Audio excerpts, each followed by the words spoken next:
दुनिया के करीब 100 देश ऐसे हैं जो ट्रंप के टैरिफ वाले टेरर के आगे सरेंडर कर चुके हैं। उन्होंने ट्रंप की शर्तों पर अमेरिका को ज्यादा फायदा पहुंचाने वाला समझौता किया है, लेकिन भारत ऐसा करने को तैयार नहीं। नतीजा यह है कि ट्रंप इस कदर बौखला गए हैं कि वो कभी भारत पर पहले 25% टैरिफ का ऐलान करते हैं, फिर कहते हैं कि उससे भी ज्यादा भारी टैरिफ लगाएंगे, और कभी कहते हैं कि वो रूस से तेल खरीदने के लिए भारत पर जुर्माना लगाएंगे। एक कहावत है कि दूसरे पर उंगली उठाने से पहले खुद के गिरेबा में झांकना चाहिए। अंग्रेजी में कहें तो look in the mirror mister president. मैं ऐसा इसलिए कह रहा हूं क्योंकि आपको बताऊंगा कि आगे तथ्यों के साथ क्या हम आज बताना चाह रहे हैं आपको। कई दिनों से लगातार भारत को टैरिफ की धमकी दे रहे डोनाल्ड ट्रंप को भारत ने लाउड एंड क्लियर रिप्लाई भी दिया है कि हम अपनी नीतियां अपने हिसाब से बनाएंगे और यह दोहरा रवैया हमारे साथ नहीं चलेगा। भारत ने कहा है कि अपने देश के हित को ध्यान में रखकर नीतियां बनाएंगे। आइए आपको अब सिलसिलेवार ये पूरी खबर बताते हैं। खबर यह है कि आज डोनाल्ड ट्रंप रात 2 बजे एक नए टैरिफ का ऐलान करने वाले हैं। भारत पर पहले 25% का टैरिफ लगाने के बाद जब भारत नहीं झुका तो ट्रंप ने फिर धमकी दी कि 24 घंटे में भारत पर भारी टैरिफ लगाऊंगा। उधर रूस की राजधानी मॉस्को में बैठकों का दौर चल रहा है। रूस से बातचीत के लिए अमेरिका ने अपने विशेष दूत ट्रंप ने अपने विशेष दूत स्टीव विटकॉफ को मॉस्को भेजा हुआ है। मतलब खुद रूस से बात कर रहे हैं और दूसरे से कह रहे हैं कि खबरदार अगर उससे कुछ कारोबार किया तो। इस बीच भारत के राष्ट्रीय सुरक्षा सलाहकार अजीत डोभाल भी मॉस्को पहुंचे हुए हैं। जाहिर है इस दौरान ट्रेड और टैरिफ पर भी कुछ बात हो सकती है। अब ट्रंप क्या ऐलान करने वाले हैं इस पर तो दुनिया की नजर है, लेकिन उधर अमेरिका में ही डोनाल्ड ट्रंप की टैरिफ नीति का विरोध हो रहा है। विरोध उनकी आवाज उनकी ही पार्टी से उठ रही है। एक समय अमेरिकी राष्ट्रपति पद की दावेदार रही और ट्रंप की ही रिपब्लिकन पार्टी की नेता निकी हेली ने कहा है कि चीन को नजरअंदाज मत करिए, उसको ऐसे पास मत दीजिए, और भारत हमारा सबसे मजबूत पार्टनर है, उससे संबंध खराब ना करें। लेकिन ट्रंप का विरोध सिर्फ अमेरिका में नहीं हो रहा है। ब्राजील से लेकर स्पेन और थाईलैंड तक ट्रंप से नाराजगी है। ब्राजील के राष्ट्रपति ने ट्रंप की टैरिफ नीति का विरोध करते हुए कहा कि हम ट्रंप से बात नहीं करेंगे। उधर स्पेन ने अमेरिका से F-35 लेने से इनकार कर दिया है और थाईलैंड ने भी उसी राह पर F-35 की जगह स्वीडिश ग्रिपेन जेट खरीदने का प्लान बनाया है। और हमने बात की थी शुरू में ट्रंप के डबल स्टैंडर्ड की, तो आइए अब आपको ट्रंप के डबल स्टैंडर्ड के बारे में बताते हैं। ट्रंप जिस दादागिरी पर उतारू हैं तो उन्हें इस सवाल का जवाब देना चाहिए कि वो रूस से व्यापार क्यों करते हैं। 2024 में अमेरिका ने रूस से $3 बिलियन का व्यापार किया है, चाहे वो फर्टिलाइजर हो, जेट फ्यूल हो, वैक्यूम गैस हो, यूरेनियम हो, ये सब लिया उन्होंने। यहां तक कि न्यूक्लियर के लिए, न्यूक्लियर पावर प्लांट्स के लिए संवर्धित यूरेनियम भी अमेरिका रूस से लेता है। फिर क्यों उसे भारत के रूस से तेल खरीदने से दिक्कत है? अमेरिका चीन के लिए तो नरमी दिखाता है, जबकि चीन उसी रूसी तेल का सबसे बड़ा खरीदार है। फिर भी ट्रंप ने चीन के खिलाफ ऐसा कोई कदम नहीं उठाया है। इसके उलट भारत को खुले मंचों पर धमकी दे रहा है, जबकि भारत ने अमेरिका के साथ कई रक्षा और तकनीकी समझौते किए हैं। अमेरिका एक तरफ भारत को धमकी दे रहा है, दूसरी तरफ पाकिस्तान को ज्यादा सपोर्ट कर रहा है। उसके साथ ट्रेड अग्रीमेंट हो रहा है, वहां तेल का भंडार विकसित करने का प्लान हो, या फिर पाकिस्तान पर भारत से कम टैरिफ लगाना। जबकि यही ट्रंप 2017 में जब राष्ट्रपति थे तब उन्होंने कहा था कि पाकिस्तान आतंकियों के लिए सुरक्षित पनाहगार है। और कौन भूल सकता है ओसामा बिन लादेन कहां पाया गया था, अमेरिका का सबसे बड़ा दुश्मन, क्योंकि वो रशियन ऑयल खरीद रहे हैं और युद्ध मशीन को ईंधन दे रहे हैं। अरे बाकी लोग क्या कर रहे हैं? पीएम मोदी 30 अगस्त को जापान दौरे पर जा सकते हैं। भारत और जापान शिखर सम्मेलन में शामिल हो सकते हैं पीएम, और उसके बाद चीन का भी दौरा कर सकते हैं पीएम मोदी। 31 अगस्त से 1 सितंबर तक पीएम मोदी का चीन दौरा हो सकता है। तियानजिन में होने वाले एससीओ समिट में शामिल हो सकते हैं पीएम। चीन ने पीएम मोदी को एससीओ समिट का न्योता दिया था। 2019 के बाद पीएम मोदी की यह पहली चीन यात्रा होगी। मनीष झा हमारे साथ हैं। मनीष, जब ट्रेड और टैरिफ को लेकर इतनी बात हो तो इसको संयोग माने या इसमें हम कुछ और मैसेज भी देखें? क्या कहना है आपका इस खबर पर? देखिए, ये बात सही है कि भारत एससीओ का मेंबर है। 2017 में हम परमानेंट मेंबर बने, तब से लगातार, अगर कोरोना काल को छोड़ दिया जाए तो प्रधानमंत्री हर एससीओ समिट में जाते हैं, और इसीलिए चीन इस बार मेजबान कंट्री है एससीओ का। और इसीलिए जब चीन में 31 अगस्त और 1 सितंबर को एससीओ समिट हो रहा है तो प्रधानमंत्री नरेंद्र मोदी चीन के दौरे पर जा रहे हैं ताकि वो एससीओ शिखर सम्मेलन में भाग ले सके। वहां पर रूस के राष्ट्रपति होंगे, वहां पर ईरान के राष्ट्रपति होंगे और दूसरे और जो सदस्य देश हैं उनके भी राष्ट्राध्यक्ष आएंगे। तो चीन की यात्रा को आप इस बरक्स में देखें। लेकिन हाँ, यह बात जरूर है कि आज की तारीख में टाइमिंग बेहद इंपॉर्टेंट है। टाइमिंग इसलिए कि जिस समय राष्ट्रपति ट्रंप जबरदस्ती हमें ब्रिक्स में इस रूप में दिखाने की कोशिश कर रहे हैं कि हम एंटी वेस्ट हैं, तो देखिए क्या संयोग है कि हम चीन में मौजूद रहेंगे। उस वक्त लगभग वो सभी देश जो ट्रंप की टैरिफ पॉलिसी हो या अमेरिका की दादागिरी से तंग होने वाले देश हैं, वो सब भी उस मंच पर मौजूद रहेंगे। लेकिन इनके बीच में एक बड़ा ऐसा मैसेज और बेहद महत्वपूर्ण मैसेज है। चीन में अगर हम हैं तो उससे ठीक पहले प्रधानमंत्री जापान भी जा रहे हैं। देखिए, भारत इकलौता ऐसा देश है जो जापान से भी रिश्ता रखता है, चीन से भी रिश्ता रखता है, जो रूस से भी रिश्ता रखता है, अमेरिका से भी रिश्ता रखता है, जो इजराइल से रिश्ता रखता है, ईरान से भी रिश्ता रखता है। यही हमारी विदेश नीति का सार है। लेकिन वही बात है कि प्रेसिडेंट ट्रंप को जब यह नहीं पता है कि रूस के साथ उनका धंधा क्या चल रहा है, तो वो भारत की विदेश नीति को कहां तक समझ पाएंगे। नहीं, बिल्कुल सही बात है और इसी बात को आगे बढ़ाते हैं। मेरे पास एक बहुत बढ़िया डेटा है चीन और भारत के कंपैरिजन को दिखाते हुए कि चीन कितना तेल खरीद रहा है, भारत कितना तेल खरीद रहा है रूस से। चीन का ट्रेड सरप्लस कितना है अमेरिका को के कंपैरिजन के साथ और रूस के साथ कितना है। लेकिन उससे पहले मैं चाहता हूं एक कमेंट ले लूं। शिवम, क्या हो रहा है ये? क्या हम अपने तरीके से समझा नहीं पा रहे हैं अमेरिका को, या अमेरिका क्यों भारत के तरफ, या राष्ट्रपति ट्रंप क्यों, जो भारत के इतने अच्छे दोस्त समझे जा रहे थे इलेक्शन के समय, वो अचानक से इतनी आंखें क्यों तरे रहे हैं? Don't give China a free pass and a burn relationship with strong ally like India. ये तो निकी हेली कह रही हैं।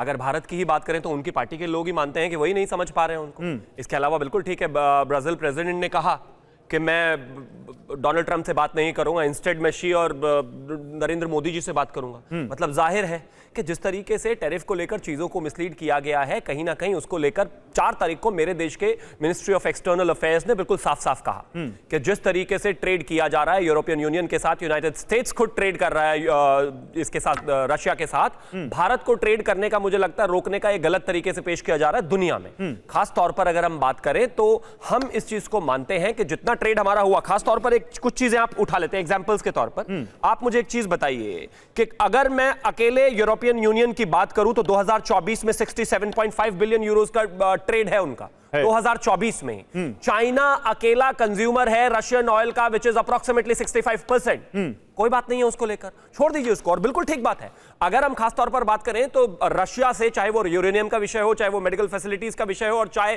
और एनर्जी प्रोडक्ट्स है, वो खुद जो अमेरिका है वो उसको ट्रेड कर रहा है।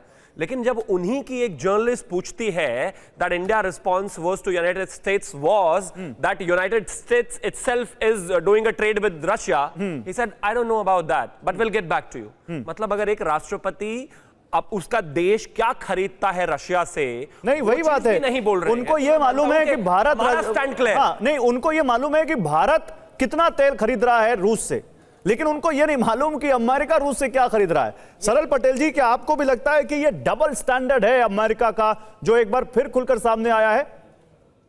गौरव जी, बिल्कुल ये एक डबल स्टैंडर्ड्स है। और जैसे ही एक डोनाल्ड ट्रंप जो एक गली के गुंडे जैसी भाषा यूज कर रहे हैं हमारे देश के लिए, मैं मानता हूं कि हमारी सरकार को, मैं लेकिन फिर भी आपसे ये रिक्वेस्ट करूंगा कि आप ऐसी भाषा से रिफ्रेन करें और एक नेशनल चैनल पर हम एक बड़े देश के प्रेसिडेंट के लिए ऐसी भाषा का इस्तेमाल ना करें। ना हम ऐसी भाषा को इंडोर्स करते हैं और ना हम चाहेंगे कि आप ऐसी भाषा का इस्तेमाल करें। ये जो देश के हित में जो भी बात होगी वो रखी जाएगी।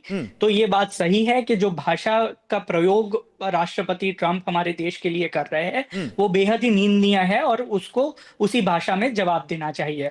लेकिन हमें ये भी समझना होगा कि हम इस स्थिति पर कैसे आ गए।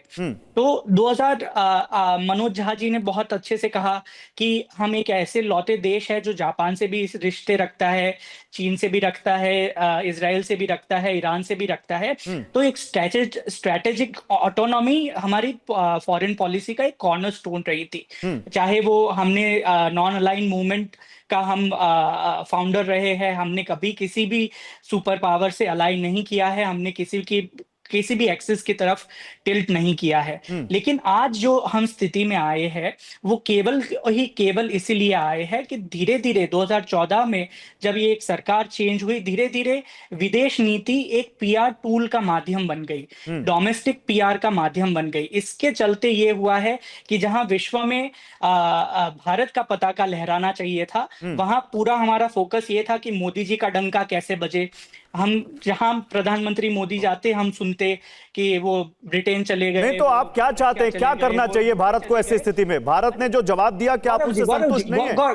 गौरव जी 2 मिनट, आप मुझे 1 मिनट का वक्त दे दीजिए अनइंटरप्टेड, जल्दी कंप्लीट कीजिए। क्योंकि मोदी जी का डंका बजाना था, इसीलिए भारत का नुकसान हो रहा है। भारत का पताका फहराना ये हमारी प्रायोरिटी होनी चाहिए थी, बिल्कुल होनी चाहिए। जहां तक भारत का जवाब है, मैं मानता हूं कि जैसे स्ट्रांगली ब्राजील के प्रेसिडेंट लूला ने एक स्टेटमेंट दिया है कि हम राष्ट्रपति ट्रंप से कोई बात नहीं करेंगे, तो ऐसे ही जब आज ये एक्सपेक्टेड है कि 2 बजे वो कोई टैरिफ लगाने वाले हैं, उससे मैं एक्सपेक्ट करूंगा, पूरा देश एक्सपेक्ट करेगा कि प्रधानमंत्री मोदी एक करारा जवाब राष्ट्रपति। नहीं तो आपको क्या लगता है, भारत ने जो जवाब दिया, जो एमईए का जो रिस्पांस है जिसमें वो और अभी तक भारत ने रूस से तेल खरीदना बंद किया हो ऐसा कोई ऑफिशियल सरकार की तरफ से कोई स्टेटमेंट भी नहीं है। तो भारत ने ना तो रूस से तेल खरीदना बंद किया है और ना भारत ट्रंप की शर्तों के आगे झुक रहा है, तो क्या आप इतने जवाब से संतुष्ट नहीं है?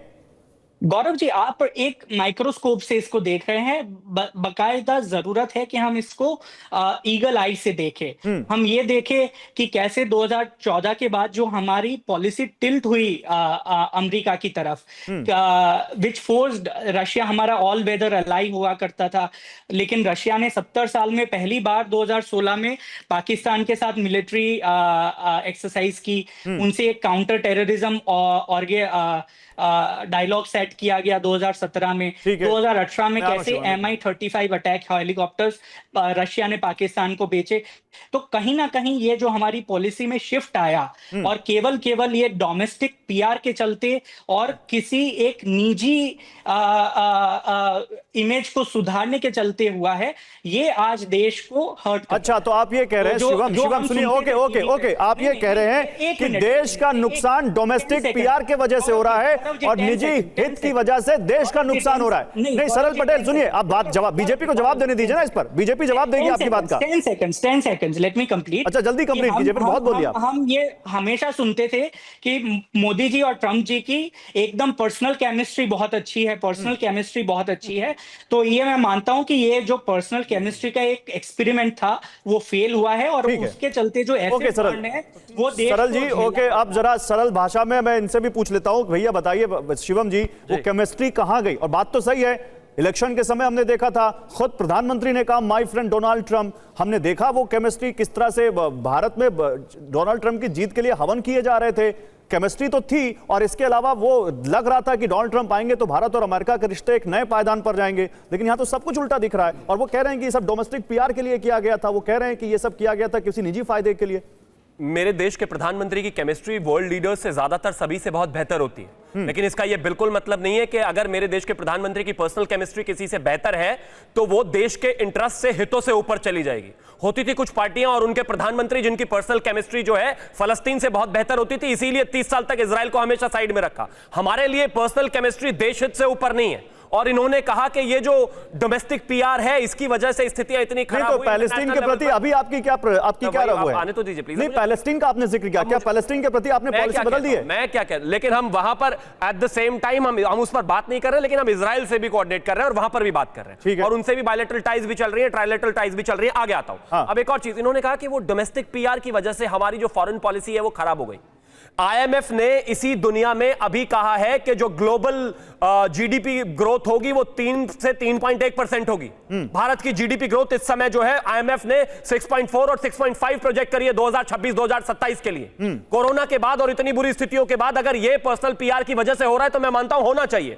स्मार्टफोन के मामले में हम यूनाइटेड स्टेट्स को एक्सपोर्ट करने वाले दुनिया के दूसरे सबसे बड़े देश, नंबर 1 सबसे बड़े देश बने। इससे पहले 60% फोन्स जो चाइना में असेंबल्ड होते थे वो यूनाइटेड स्टेट्स को एक्सपोर्ट होते थे, अब हिंदुस्तान करता है 44%। इसके अलावा अगर खासतौर में बात करूं तो रिटेल इन्फ्लेशन जो है पिछले 6 महीनों का सबसे कम इस समय है। फिर भी अगर हम एक्सपोर्ट की बात करें तो वो 5.9% की स्पीड से लगातार बढ़ रहा है। फॉरेन रेमिटेंसेस जो है 135.5 बिलियन के हिसाब से बढ़ ये रही है। आंकड़े जो आप दे रहे हैं पब्लिक डोमेन में, नहीं वो 59.2% जुलाई से आगे बढ़ रहा है। आपको थोड़ा समय देना, बोलिए, आप ही को बोलना है, आप ही से सवाल है। अगर आप लगातार बोलते रहेंगे, मैं लगातार नहीं बोल रहा हूं। आप एक काम करिए, आप 30 सेकंड, आप 1 मिनट बोलिए, लेकिन उसके बाद मुझे मौका दीजिए। आप ही को बोलना है, लेकिन मुद्दा सुनिए। आप जो आंकड़े दे रहे हैं ये पब्लिक डोमेन में है और ऐसा हुआ है। मैं तो ये पूछ रहा हूं, इन सब के बावजूद डोनाल्ड ट्रंप या अमेरिका भारत से दूर क्यों जाता हुआ दिख रहा है? पब्लिक डोमेन में हमने क्या जवाब दिया है ये भी है, लेकिन हम डिस्कशन कर रहे हैं ना, तो डिस्कशन कर रहे हैं तो मेरी सरकार ने क्या किया है, भारत की इकोनॉमिक स्थिति कैसी है, ये इस देश को पता चलना चाहिए। इस देश के खिलाफ बोलने वाले हर एक व्यक्ति की बात को इको करने वाले राहुल गांधी और ये कहने वाले कि ये डेड इकोनॉमी है, सरल जी को इतना नहीं पता कि इतने सरल तरीके से उनके नेता ने अगर कह दिया होता तो ये सवाल ही नहीं उठता, क्योंकि जैसा डोनाल्ड ट्रंप ने कहा, इनके नेता ने भी कह दिया, हाँ डेड इकोनॉमी है हिंदुस्तान। तो जरा सुन तो ले डेटा कम से कम कि डेड इकोनॉमी है या नहीं है। इसके अलावा अगर मैं बात करूं तो जितने भी चीजें हैं, जन औषधि केंद्र पर हमने 38,000। एक मिनट सरल भाई, एक मिनट कंप्लीट कर लें दीजिए। Thank you. अभी पिछले 6 साल में हमने 65,000 करोड़ डिजिटल ट्रांजैक्शंस करी हैं। 12 लाख करोड़ रुपए पिछले 7 सालों में ट्रांजैक्ट हुए हैं, जो दुनिया का सबसे बड़ा यूपीआई इंफ्रास्ट्रक्चर है। खासतौर पर अगर बात करें तो भारत में 17 करोड़ नौकरियों को जनरेट किया हमने, जिसमें महिला पार्टिसिपेशन 40% है, और जो रोजगार पहले 47.5 करोड़ होता था वो आज 64 करोड़ रुपए है। बेरोजगारी दर 6% से गिरकर अप्रॉक्सीमेटली 3.5% पर आ गई है। गूगल करने की आवश्यकता नहीं है, कुछ गलत नहीं है, टेंशन मत लीजिए सरल जी। दूसरी बात, अगर मैं इसके अलावा बात करूं तो पासपोर्ट रैंकिंग में भी भारत मुद्दा क्या है शिवम? ये सारी बातें आपको बता रहे, ठीक है, ऐसा आप गिनाते जाएंगे टाइम निकल जाएगा। मुद्दा क्या है? मुद्दा ये है फिर भी इतना सब क्या डोनाल्ड ट्रंप को अखर रहा है क्या? भारत की इकोनॉमिक ग्रोथ अखर रही है, भारत का बढ़ता रुतबा अखर रहा है, भारत के प्रधानमंत्री का बढ़ता रुतबा अखर रहा है। अखर क्या रहा डोनाल्ड ट्रंप को? डोनाल्ड ट्रंप को जो अखर रहा है उसको तो हम कॉम्बैक्ट कर लेंगे। मेरा बढ़ता हुआ देश, इस देश के राहुल गांधी को भी अखर रहा है, वो भी कह रहे हैं कि ये डेड इकोनॉमी है। अगर दुनिया की सबसे फास्टेस्ट ग्रोइंग इकोनॉमी उनको डेड इकोनॉमी लगती है तो माफ कीजिए, मुझे लग रहा है डोनाल्ड ट्रंप से ज्यादा तो राहुल गांधी को। चलिए ठीक है, अब डेड इकोनॉमी की बात आई है, इसी बात की है। मैं डेड इकोनॉमी पर एक ग्राफिक्स दिखाता हूं। शिवम अभी हमारे साथ 2 मेहमान और हैं। डेड इकोनॉमी की बात आई, फिनिश कर दूं अगर 10 सेकंड दे दीजिए। हां बोलिए। एक और चीज कहना चाहता हूं कि खासतौर पर जो डोनाल्ड ट्रंप की आप बात कर रहे हैं, मई 2024 में यूएस एम्बेसडर ने खुद कहा था that India buying Russian oil, said that India bought Russian oil because the US wanted somebody to buy it. He added there was no price cap violation. खुद उनके एम्बेसडर कह रहे थे 2024 में। और मैं मानता हूं कि जिस तरीके से इंटरनेशनल दुनिया बदली है, चीजें बदली हैं और चीजें डाइवर्ट हुई हैं, ऑयल डाइवर्ट हुआ है, उसकी वजह से हिंदुस्तान के 140 करोड़ लोगों को हित को साधने के लिए, अगर हमें एनर्जी को साधने के लिए, अगर हमें कहीं पर भी ट्रेड करने की आवश्यकता है वो हम करेंगे। और मिनिस्ट्री ऑफ एक्सटर्नल, अच्छा डेड इकोनॉमी की बात आई है, के लेटर ने सब कुछ क्लियर कर दिया और यह हमारा जवाब है डोनाल्ड ट्रंप, उनकी सरकार और हमारे देश में जो हमारे देश को गिरते हुए देखना चाहते हैं उनके लिए भी। पीसीआर एक काम करिएगा, पहले तो अभी हम डेड इकोनॉमी का ग्राफिक्स दिखा रहे हैं, उसके बाद जो भारत सरकार का रिप्लाई है वो भी बीच में आप चलाते रहिएगा, जो शिवम जिसको कोट कर रहे हैं। लेकिन पहले डेड इकोनॉमी का जिक्र आया है, जरा देखिए यहां भी कैसे डबल स्टैंडर्ड है डोनाल्ड ट्रंप का। उसके बाद एक और डबल स्टैंडर्ड दिखाएंगे आपको। डेड इकोनॉमी कह रहे हैं ट्रंप और उसी भारत से वो करोड़ों कमा रहे हैं। द ट्रंप ऑर्गेनाइजेशन का भारत में कारोबार जब से ट्रंप प्रेसिडेंट बने फल फूल रहा है खूब। मुंबई, गुरुग्राम, कोलकाता, पुणे में रियल एस्टेट बिजनेस है द ट्रंप एम्पायर का, और ये कैसे बढ़ रहा है देखिए। ट्रंप की कंपनी ने 7 प्रोजेक्ट से 175 करोड़ रुपए कमाए हैं और ट्रंप के राष्ट्रपति बनने के बाद इस बिजनेस में 3 गुना बढ़ोतरी हुई है। भारत में ट्रिबेका डेवलपर्स के साथ मिलकर 6 नए प्रोजेक्ट्स हैं और इन प्रोजेक्ट्स के तहत 4.3 जो लाख फुट स्क्वायर है उस पर वो स्क्वायर फुट पर वो काम कर रहे हैं। बड़ी बात यह है, भारत से कमाई के बावजूद ट्रंप ने भारत की अर्थव्यवस्था को डेड इकोनॉमी कहा था। जल्दी से और आपको दिखाते हैं डबल स्टैंडर्ड ट्रंप का, फिर आते हैं अपने दोनों मेहमानों के पास। देखिए अमेरिका का एक और डबल स्टैंडर्ड देखिए। भारत पर वो कह रहे हैं कि रूस से तेल खरीद रहा है और वॉर को फंड कर रहा है। अरे सबसे ज्यादा तेल तो रूस से चीन ने खरीदा है। जितना रूस ने तेल बेचा है 2024 में, उसका अकेले 47% चीन ने खरीदा है, जबकि भारत ने केवल 38% लिया। लेकिन चीन पर टैरिफ क्यों नहीं बढ़ाया भाई आपने? चीन को 90 दिन का पास क्यों दे दिया? चीन पर आपने क्यों नहीं आंखें तरेरी? चीन को क्यों नहीं कहा कि वो वॉर फंड कर रहा है? आगे आइए, एक और यहां पर डबल स्टैंडर्ड दिखाते हैं। भारत और अमेरिका का व्यापार 212 बिलियन डॉलर का हुआ 2024 में और केवल भारत के पक्ष में यह 45 बिलियन डॉलर का सरप्लस है। लेकिन वही चीन का देखें, अगर दिखाइए जल्दी से, तो चीन और अमेरिका का 2024 में व्यापार 580 बिलियन डॉलर का है और चीन के पक्ष में यह करीब 300 बिलियन है सरप्लस। फिर आपने चीन पर टैरिफ क्यों नहीं लगाया? 90 दिन का उसको क्यों दे दिया सरप्लस? चीन का सरप्लस भारत से बहुत ज्यादा है, वो आपसे इतना ज्यादा व्यापार कर रहा है, फिर भी आपने उस पर टैरिफ क्यों नहीं बढ़ाया? तो जल्दी से मैं अपने जो दो वरिष्ठ पत्रकार हैं उनके पास जाता हूं। संजीव जी, ये डबल स्टैंडर्ड क्यों है? क्या जो यहां पर शिवम कह रहे हैं क्योंकि भारत बहुत तेजी से आगे बढ़ रहा है, क्योंकि वो एप्पल को भी आंखें दिखाते हैं कि वहां फोन मत बनाओ, वो कहते हैं भारतीय इंजीनियर्स को हायर मत करो। आखिर डोनाल्ड ट्रंप की परेशानी क्या है? तो गौरव, मैं आपके सभी मतलब जो आंकड़े दिए आपने या शिवम जी ने, जो भी आंकड़े दिए जा रहे हैं कि ट्रंप ज़बरदस्ती कर रहे हैं, डबल स्टैंडर्ड्स दिखा रहे हैं, ऐसा आखिर क्यों कर रहे हैं? सब तो चीज़ें हम सही कर रहे हैं, इससे ज़्यादा हम और क्या अपनी मित्रता का सबूत दे सकते थे जो हम पिछले कुछ सालों से दे रहे हैं? फिर भी ट्रंप ऐसा क्यों कर रहे हैं? बड़ी हैरानी की बात है। तो सवाल यह है कि अगर हम अपने चैनल पे जब डोनाल्ड ट्रंप को भारतीय सरकार की किसी बात का फर्क नहीं पड़ रहा है, तो आप समझते हैं हम चैनल पे छाती पीटेंगे और कोसेंगे और आलोचना करेंगे डोनाल्ड ट्रंप की, उनको कोई फर्क पड़ेगा? नहीं, या इस मुद्दे पे भी हम राहुल गांधी को कटघरे पे खड़ा करने के लिए शो थोड़ी ना कर रहे हैं, हम तो अपनी जनता को बता रहे हैं कि देखिए वो राष्ट्रपति क्या डबल स्टैंडर्ड रख रहा है। आप 20-25 मिनट बाद आए हैं, बोलिए सर।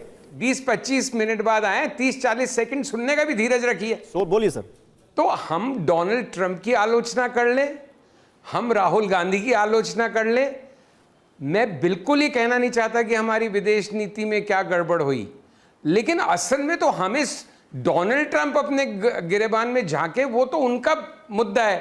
पहले तो हम तो देखें हमसे क्या गड़बड़ हो रही है, ऐसे सब हमारे पे क्यों कहर बरपा रहे हैं। वो क्यों आपने चीन का सारा केस बता दिया कि हाँ बिल्कुल वो ज्यादा तेल ले रहे हैं, वो बिल्कुल डबल स्टैंडर्ड्स की बात है, चीन उनका बड़ा शत्रु है, चीन के खिलाफ तो उनको भारत को आगे खड़ा करना था। हम तो इसी खुशफहमी में थोड़े सी अपनी स्वास्थ्य अच्छा हो रहा था कि अरे ये टैरिफ डिफरेंशियल होगा, चाइना और इंडिया का हमें बड़ा लाभ मिलेगा, और हो क्या रहा है सब कुछ उसके उल्टा। तो उनको कहते रहे आप ऐसा क्यों कर रहे हैं, और हमारे देशवासियों को समझाते रहे कि देखो डोनाल्ड ट्रंप कितना गलत डबल स्टैंडर्ड्स करे। भाई थोड़ी चर्चा इस पे भी तो करें, ऐसा क्या है कि आसिफ मुनीर को लंच करा रहे हैं, चीन और अमेरिका दोनों पाकिस्तान के ज्यादा हमदर्द बन गए, रूस भी उसे खेमे में बैठ गया है। हमारा दोस्त कौन है भाई? हमारे हक में कौन खड़ा हो रहा है? हम ब्राजील के राष्ट्रपति जैसे ये भी नहीं कह रहे। हमने हमारे स्टेटमेंट में हमने क्या कहा है कि अनजस्टिफाइड और अनरीजनेबल है टैरिफ। अरे भाई 6 महीने की चुप्पी के बाद या इतने महीनों की चुप्पी के बाद ये आपने बहुत शालीन भाषा में प्रतिकार किया, और बहुत अच्छी बात है प्रतिकार किया है। लेकिन डोनाल्ड ट्रंप, और मैं ये नहीं कह रहा डोनाल्ड ट्रंप जैसी भाषा बोलते हैं उनको उसी भाषा में जवाब दिया जाए, बट बात कुल मिला के ये है कि हमारी विदेश नीति को क्या हो गया है। ये सवाल जो आप उठा रहे हैं सर, मैं आपको बीच में नहीं टोका क्योंकि आप कह रहे थे हमारी अर्थव्यवस्था ठीक चल रही है, हमारी अर्थव्यवस्था हमेशा ठीक चली है, और आईएमएफ के आंकड़े दिए शिवम जी ने। आज ही इकरा जो रेटिंग एजेंसी है उसने हमारी जीडीपी की ग्रोथ रेट कम करके बताई है, 6.2 से 6 चली जाएगी, और ये कहीं उसने पेनल्टी तो कैलकुलेट ही नहीं किया अभी। एक मिनट मारो। तो आप ज्यादा ऐसे भी मत हैप्पी होइए कि हमारे कोई फर्क नहीं। नहीं, मैं तो हैप्पी होने की बात ही नहीं कर रहा हूं, मैं तो यही पूछ रहा हूं कि कहां ये हम खुद आईना देखें, ये चीज कहां फंस गई? बाबू हम खुद आईना देखें, बिल्कुल और सर, आप हमें खुद को आईना दिखाइए देश को। नहीं बिल्कुल आईना दिखाने के लिए तो हम बात कर रहे हैं, लेकिन सर जो तथ्य है वो तो तथ्य है, सर जो डबल स्टैंडर्ड है वो तो है, आप जो कह रहे हैं वो भी गलत नहीं है, आप जो कह रहे हैं वो भी गलत नहीं है, लेकिन डबल स्टैंडर्ड तो है सर। डोनाल्ड ट्रंप अपने देश के चैनल्स को ही कुछ नहीं गांटता। ट्रंप चैनल देखे ना देखे, आपको क्या गांठेगा? ट्रंप चैनल देखे ना देखे, 40 घंटे 40 साल हम तो वही बात करेंगे ना जो सर सही है, और सही है कि डबल स्टैंडर्ड है। चाइना से वो मैं आ रहा हूं सर आपके पास, मैं रामकृपाल जी के पास जा रहा हूं सर। मैं हमारा फोकस ये हो जाता है कि हम अपने देश को जो मैसेज देना चाहते हैं वो लगातार कैसे देते हैं। विद ऑल ड्यू अपनी रिस्पेक्ट, गलतियों को मत मैसेज देने के छुपाइए। ज्यादा मैं चाहता हूं कि इसका कारण हम ढूंढें, और इसीलिए आप सब यहाँ पर बैठे। मैं एक विषय में ड्यू रिस्पेक्ट्स के साथ ही कह रहा हूं सर, ये हमारा काम अंतर्मुखी अपने देश की प्रॉब्लम्स को समझना है। डोनाल्ड ट्रंप और अमेरिका की प्रॉब्लम समझना सर, हमारे देश में तो प्रॉब्लम आ रही है उससे, टैरिफ जो बढ़ रहा है उससे हमारे देश में प्रॉब्लम आएगी कि नहीं आएगी? लेकिन शिवम, मैं 10 सेकंड में बस एक ही नो गौरव जी, ये एक मिनट सरल, एक मिनट सरल भाई, एक मिनट सरल भाई, एक मिनट, अभी रामकृपाल जी से बात नहीं हो पाई है। सरल भाई एक मिनट, सरल भाई एक मिनट, एक मिनट सरल भाई, ऐसे तो डिबेट नहीं हो पाएगी। आप लोग सब लोग बोलेंगे तो 10 सेकंड जवाब दीजिए, फिर 5 सेकंड में खत्म कर दूंगा। मैं एक ही चीज कहना चाहता हूं, हम यूनाइटेड स्टेट्स का भी सम्मान करते हैं, उनकी प्रेसिडेंशियल पोस्ट का भी सम्मान करते हैं, सबका सम्मान करते हैं, और उसके साथ मैं ये भी बताना चाहता हूं कि TV9 भारतवर्ष यहां पर सिर्फ डोनाल्ड ट्रंप इस बात को सुने इसके लिए चैनल नहीं है। ये मेरे देश की अंडरस्टैंडिंग क्या है, मेरे देश की फॉरेन पॉलिसी क्या है, मेरे देश की ग्रोथ रेट क्या है, ये इस देश के लोगों को जानने का पूरा अधिकार है। कि डोनाल्ड ट्रंप तो सुनता ही नहीं, हम क्यों चर्चा कर रहे हैं? अरे अब डोनाल्ड ट्रंप सुनते नहीं तो मतलब आप क्या डोनाल्ड ट्रंप को मुझे लगा था आप उस बात का जवाब देंगे। एक मिनट, हम देश को बताने के लिए बैठे हैं यहाँ पर। सुनिए, अगर हमारी मेरे बारे में बोल रहे हैं, मैं जवाब दे दूं। मेरे बारे में बोल रहे हैं इसलिए मैं जवाब दूंगा। गौरव बाबू नहीं होते अगर हमारी मेरे बारे में बोले, अगर हमारी कहना चाहता हूं पॉलिसी खराब होती तो दुनिया में सबसे बेहतर हम नहीं होते। अगर ग्लोबल लेवल पर कोई भी जीडीपी ग्रोथ 3.1% से ज्यादा नहीं है और हम 6 से 6.5% पर जा रहे हैं, तो जाहिर है हमने अच्छा काम किया है, तभी है यहाँ पर। और इस बात को हमारे देश को बताने का अधिकार है हमें, और हम बताएंगे। Done Shivam, done, okay. Ramkripal ji, समझिए जो मैं भी आऊंगा, प्लीज आप रुक जाइए थोड़ी देर। रामकृपाल जी बहुत देर से बोल रहे हैं, उनका एक कमेंट ले लूं। रामकृपाल जी, आपका वो तो मेरे बारे में बोलते चले गए और आप मेरे पास बाद में आएंगे। आप बोलिएगा, आप भी बोलिएगा। रामकृपाल जी का एक कमेंट आ जाए। सर आपने बोला 25 मिनट बैठे रहे रामकृपाल जी, फिर मुझे डांटेंगे, तुम तो मेरे पास आए नहीं, बहुत सीनियर है मुझसे। रामकृपाल जी आपका क्या असेसमेंट है, बोलिए। ठीक अगर समय हो आपके पास तो मुझे दीजिए, वरना ये भी बांट दीजिए बाकी लोगों को। बोलिए। देखा, डांट दिया। देखिए जी, अब आप इसी से देख लीजिए, एक चैनल पर प्रवक्ता लोग हैं और पत्रकार हैं। हम 2 पत्रकार हैं, बाकी प्रवक्ता हैं। एक आपको जोड़ लें तो 3 पत्रकार हो गए जी। देखिए, इस चैनल पर मेरी आवाज सुनी जाए, इसके लिए इतनी मारामारी हो रही है, तो जो देश का मुखिया है, वो भी जो देश चला रहा है, जिसकी प्रतिष्ठा जुड़ी हुई है, निश्चित तौर पर वो देश की प्रतिष्ठा को आगे रखेगा, बाकी चीजें पीछे होंगी। मैं अभी जो 2-3 बातें हैं, एक तो मैं चाहूंगा कि आप मुझसे स्पेसिफिक सवाल करें, क्योंकि ये तो देश की अर्थव्यवस्था पर निबंध भी लिख रहे हैं और अमेरिकी अर्थव्यवस्था पर भी निबंध लिख रहे हैं। मैं केवल एक कहूंगा, जब अभी बात शुरू हुई थी, कांग्रेस के प्रवक्ता ने एक तो बिना मोदी जी का नाम लिए वो कोई बात कर नहीं सकते। एक बात उन्होंने कही, ब्राजील के राष्ट्रपति ने कहा कि हम ट्रंप से बात नहीं करेंगे, इतना तो उन्होंने बता दिया, लेकिन ये उन्होंने नहीं कहा, उन्होंने कहा हम मोदी जी से बात करेंगे, क्योंकि अगर सच बोलते आप तो इसमें मोदी जी की तारीफ हो जाती। उन्होंने बाकायदा कहा था कि हम मोदी जी और शायद पुतिन का या शी जिनपिंग का नाम लिया था, लेकिन मोदी जी का नाम लिया था। नहीं, रामकृपाल जी एक चीज क्लियर करना चाहता हूं उसमें कि ब्राजील का राष्ट्रपति कह रहा है जी, एक चीज क्लियर कर दूं उसमें। से बात करें, मैं नहीं, आप बोलिएगा। एक चीज क्लियर कर दूं, उन्होंने मोदी का नाम लिया था, पीएम मोदी का, लेकिन वो सीओपी पे लिया था। उन्होंने कहा था कि हम प्रेसिडेंट ट्रंप से भी बात करेंगे सीओपी पर, मोदी से भी बात करेंगे, शी जिनपिंग से भी बात करेंगे और सभी प्रेसिडेंट से बात करेंगे, लेकिन टैरिफ के मुद्दे पर मैं ट्रंप से बात नहीं करूंगा, ये कहा। हाँ, नहीं, ठीक है। मेरा ये कहना है कि उन्होंने मोदी जी का भी नाम लिया था क्लाइमेट समिट। मैं केवल एक बात कर रहा हूँ, सुन लीजिए जी, बोलिए। और जो ये बात हो रही है कि भारत को क्यों, तो मैं एक बात बता दूं, कोशिश करता हूं। जो अभी कह रहे थे भारत इसलिए कि ये पूरी दुनिया के तमाम बड़ी इकोनॉमी जान रही हैं कि जिस गति से भारत बढ़ रहा है जी, और मैं अपनी बात नहीं कर रहा हूं, चाहे आप IMF का ले लें, वर्ल्ड बैंक का ले लें, और अमेरिकी अर्थशास्त्री जेफरी सैस ने भी अभी जो कहा हुआ है वहीं के लोगों का, सब ये कह रहे हैं कि आने वाला समय भारत बड़ी भारी चुनौती बन के खड़ा हो रहा है। ईमानदारी की बात, ये चीज किसी भी बड़ी अर्थव्यवस्था को अंदर खाने बर्दाश्त नहीं है, और आज से नहीं, तो इसीलिए हो रहा है ये सब। नहीं, बस प्लीज, मुझे सबसे लास्ट बोल रहा हूं, पहलगाम की घटना होती है, 1 हफ्ते पहले जब ये बात हुई थी, चाइना एप्पल ने कहा था कि हम इंडिया में जा रहे हैं, तब ये जो बात हुई थी, ट्रंप ने धमकी दी थी, उसके 1 हफ्ते बाद पहलगाम की घटना होती है, और ये पूरी कोशिश थी कि इंडिया में वायलेंस ऐसा कर दो कि ताकि मल्टीनेशनल्स कंपनी यहाँ ना आए पाए। एक बहुत बड़ी साजिश थी। और दो, आज जो ट्रंप की नाराजगी है, तो मैं बता दूं, सिर्फ भारत ने ट्रंप के मुंह पर कहा है कि आप झूठ बोल रहे हो। पहला क्या, मोदी ने कहा कि दुनिया की किसी ताकत ने हमें भारत पाकिस्तान से रुकने के सर लिए जल्दी कंप्लीट कीजिए जी। दूसरा, कल जो हमारे विदेश मंत्रालय ने वो सारे आंकड़े जारी किए हैं जिसमें वो सवाल किया गया था उनसे, जो ट्रंप से, वो कल मैंने भी पूरा ट्रंप का भाषण सुना। वो कह रहे थे मुझे नहीं हमारा मालूम। चाइना से बहुत अच्छी तरह से हो रहा है, फलाना हो रहा है, और मैं जल्दी सी जिनपिंग से मिलूंगा, ऐसी उम्मीद जता रहे थे।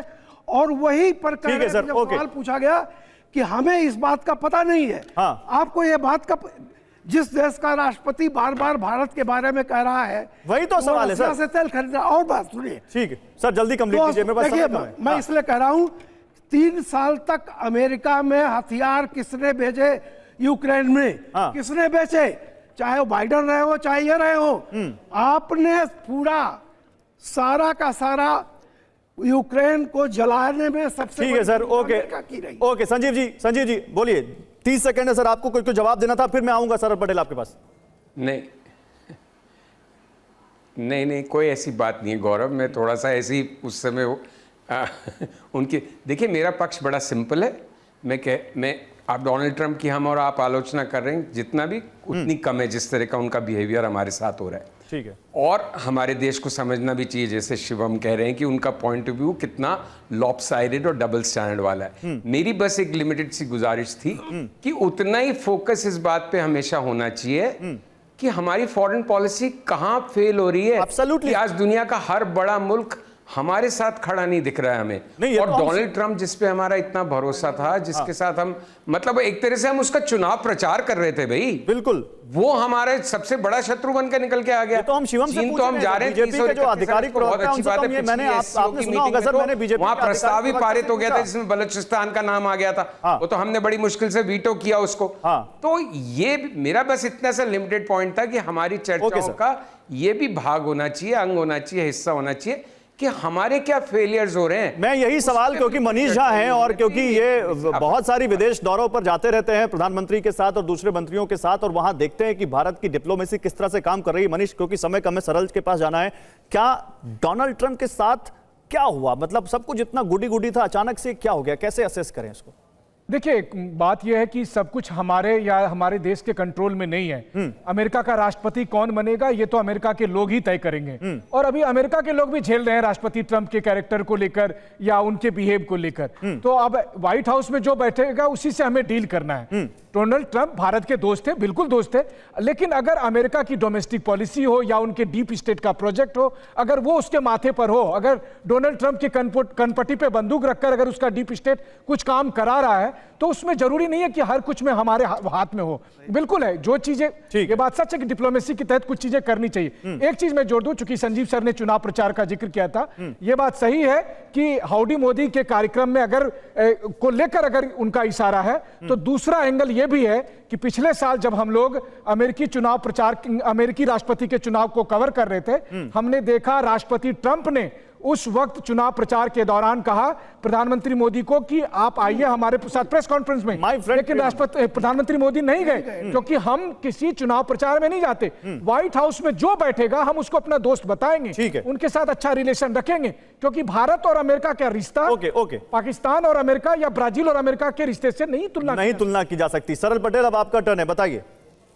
गौरव जी, आई होप कि आप मुझे अनइंटरप्टेड, समय कम है, थोड़ा जब शॉर्ट रखेंगे तो रिप्लाई भी मिल जाएगा। समय बहुत कम है। नहीं, मैं बिल्कुल शॉर्ट रखूंगा, लेकिन बोलिए, अनइंटरप्टेड बोलिए। उन्होंने मोनोलॉग कहा था, तो आप मुझे भी 2 मिनट पूरे दीजिएगा। नंबर 1, किसी भी आज जो बात हुई, ये जो सारे आंकड़े आपने दिखाए कि 47% ऑयल चाइना लेता है, 38% हम लेते हैं, उसके बावजूद चाइना पे तो कोई सैंक्शन नहीं लगा, कोई टैरिफ नहीं लगा। तो ये कहीं ना कहीं उनके विदेश नीति की एक स्ट्रॉन्ग नींव को दर्शाता है कि उन्होंने रशिया का ऑयल खरीदने के बावजूद वो अमेरिका को ये कह पा रहा है कि आप हम पे टैरिफ नहीं लगा पाएंगे, और 90 दिन का वेवर ले पा रहा है।